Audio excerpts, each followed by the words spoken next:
Well, stop the count. This is the laptop that will win the hearts of people around the world. It's crazy to think that Apple, of all tech companies, would be the one brand that I would dare say is the most consumer friendly in pricing their products.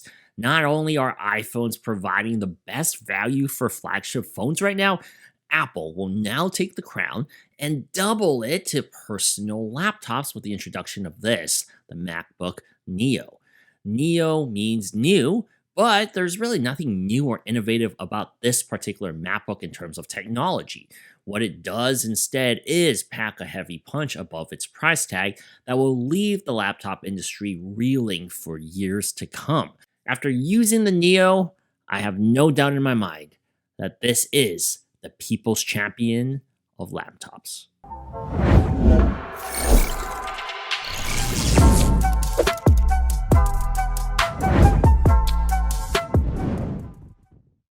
The MacBook Neo sells at an MSRP of $599. Even better, Apple drops the MSRP down to $499 for students, which this laptop would absolutely be the right target for that demographic. It's not a sale price, nor is it a typo. We are officially in the era where an Apple laptop costs less than an Apple phone. The thought of this pricing hierarchy would be impossible to fathom just a decade ago when we first launched Sypnotix. Before anyone goes to yelling about specs as the reason why the Neo is so affordable, which we will get to soon, let me just refresh the historical database and bring up the Apple 12-inch MacBook, which our comment section really destroyed for using an Intel Core M CPU back in the day. That nifty little MacBook was physically attractive, but cost twice what Apple is selling the Neo at right now. If you think about it, Neo is new MacBook. It makes a lot of sense that this is the spiritual successor of some sort. The Neo runs the mobile processor found on the iPhone 16 Pro and the Pro Max, the A18 Pro. There's only 8 gigabytes of RAM and 256 gigabytes of SSD storage with no expandable options. Like most Apple products, it is limited in ports with only 2 USB-C ports on the left frame, as well as a 3.5mm headphone jack on the other frame. Going back to the A18 Pro, think of this laptop as an iPhone in a different form factor. The iPhone is insanely powerful by modern handheld standards and is essentially a computing device in its own right. In fact, since Apple left the Intel architecture and developed their own Apple silicon chips, the gap between mobile and computing really isn't as big of a canyon as people assume it is. The A18 Pro is basically the same chip as Apple's M4, except with a couple less CPU cores and a few less GPU cores. It really is like a light version of the M4. Whether that means something to you will depend on how much stock you actually take in benchmark chatter, but I've always been more of a user experience based reviewer. If it feels good and doesn't annoy me based on what I paid for it, then I'm happy with the purchase. It's pretty simple. So, does the MacBook Neo annoy me in the performance department? Absolutely not. In fact, it actually exceeded my tame expectations as it is, and impressed me with how versatile it could make my life. I do a few things with my laptop on my lap, and one of those things is writing up these review articles for Sypnotix. I do it in bed after wrapping up my dad duties. I write with a laptop on my lap while playing with my son during the day. The Neo affords me the ability to do these things as it's quite compact and thin for a 13-inch laptop. Ideally, an iPad with a magnetic keyboard, but running macOS would be the dream scenario for the ultimate portable computing device. I don't particularly like typing or doing work on a tablet with a keyboard case on anything other than a hard surface table. It just doesn't balance well for my liking. The Neo does have the stability and width to comfortably sit on my laptop while I'm working. That's one of the selling points for Neo over an iPad, that traditional laptop form factor.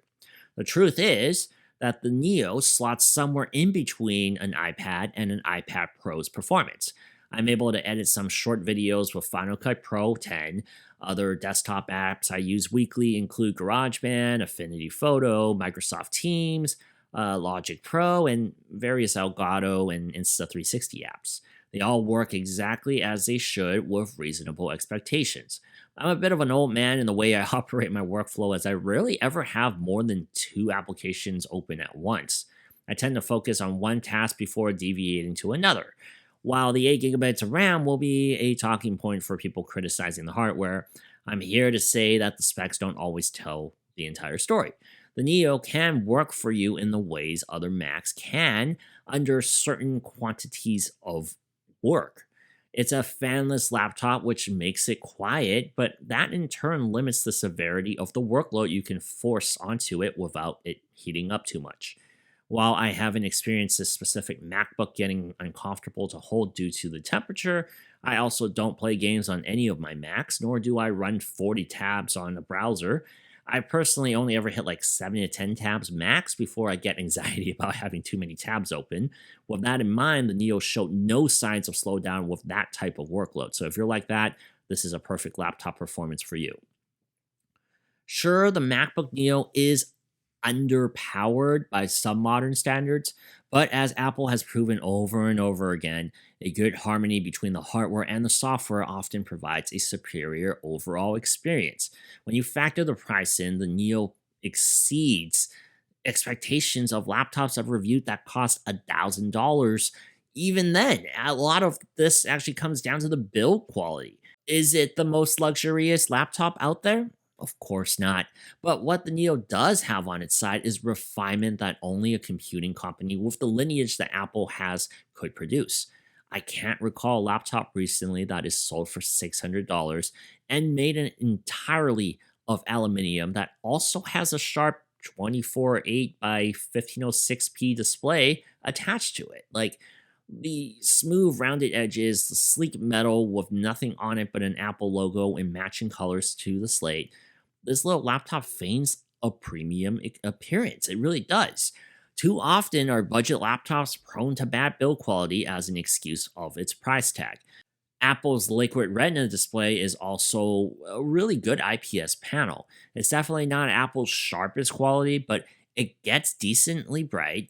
The viewing angles are excellent, and the color reproduction is quite good for photo editing.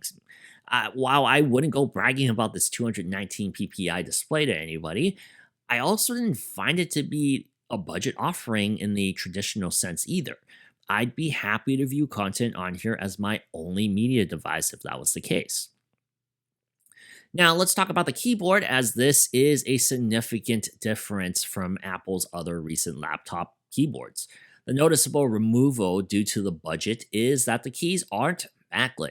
That by itself wouldn't have been too big of a deal or an issue to me, but in their pursuit for color uniformity, I'm baffled that Apple chose to use the color of the Neo's keyboard that matches the laptop's color. I have the indigo variant, which is in reality kind of like a dark blue, occasionally violet in certain light, but the keyboard shade of color is grayed out bluish whitish tint. It's terribly difficult to see the symbology on the keycaps on anything other than brightly lit environments. I don't think any other colorway except maybe the silver will fare any better. I understand the playful design cues, but this does hinder the functional experience of this entry level laptop. Apple does sell the Neo with a magic keyboard that contains a Touch ID power button for additional pricing. I opted for the base model, which has a lock key in its place. I'm ultimately fine with the decision, as while I have lived with Touch ID on previous MacBooks, this is not necessarily something that I find essential in my daily operation of a Mac. Aside from this option, and one storage tier higher to choose from, the Neo is a pretty standard offering between the two tiers. Another thing that I didn't have to worry about was the battery life on the Neo. Apple says the laptop can survive up to 16 hours of streaming. I'd hope no user would stream videos for 16 hours a day uninterrupted as part of their daily routine, but as for a battery life measurement in real life, I'd say a solid 10 to 14 hours of real world interactions on the Neo is possible with like 50% brightness or so. Of course, this all depends on a wide variable of things like browser choice, app suites, and their Mac OS efficiencies, etc. Apple didn't put a large battery on the Neo, but if operated with certain intent, it can last a long time. I was also very pleased with the idle time durability of the Neo.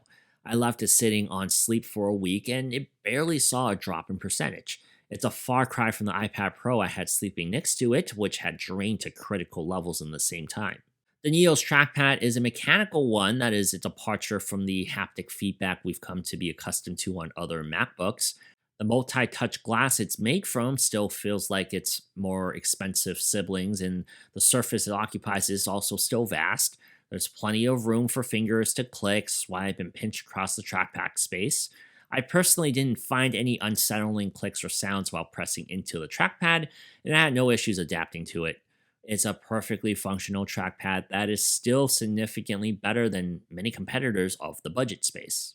Unlike the 12-inch MacBook of the past, which didn't have even a basic HD webcam, the Neo supplies owners with a 1080p camera.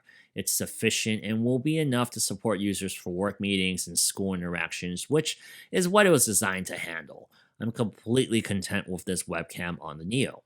I earnestly don't have many disappointments and complaints when it comes to Apple's cheapest laptop offering. I can nitpick all day that the two USB-C ports next to one another on one of the frames is impractical, but that's what Apple has been doing for years now. It's not just on this. For longer sessions, I do recommend the USB hubs and dongles that were designed for these two spots. I like the color options, but I don't love them. They're a bit bland, as when I heard rumors about the Neo's playful aesthetics, I was anticipating like an iPhone 5C palette of bright color choices. While the citrus finish is eye-catching, I personally wouldn't be able to stare at it all day without it eventually being an eyesore to me. If you view the MacBook Neo as a premium laptop simply due to the Apple brand name, then you might be disappointed with it. While that is true in many physical aspects of this laptop, it just isn't one as a full complete package. If you compare the Neo's computing performance with its more expensive siblings, then yeah, you might also find yourself disappointed with it. But I'd argue that you should in no way view this as a MacBook. Instead, look at it merely for what it is on the retail market, a $599 laptop. There's nothing comparable to it in the market at the moment from any of its competitors. If any other laptop maker made the Neo with its aluminum build quality, its efficient performance for this segment, and its simple but premium appearance, it would be praised beyond words. macOS is just a cherry on top for those of us who enjoy the operating system. Make no mistake about it, the Neo is the people's laptop. The Neo is the best value for the price on the market right now. It's just mind-boggling that in 2026, Apple, out of all the tech companies, is the one to deliver on this.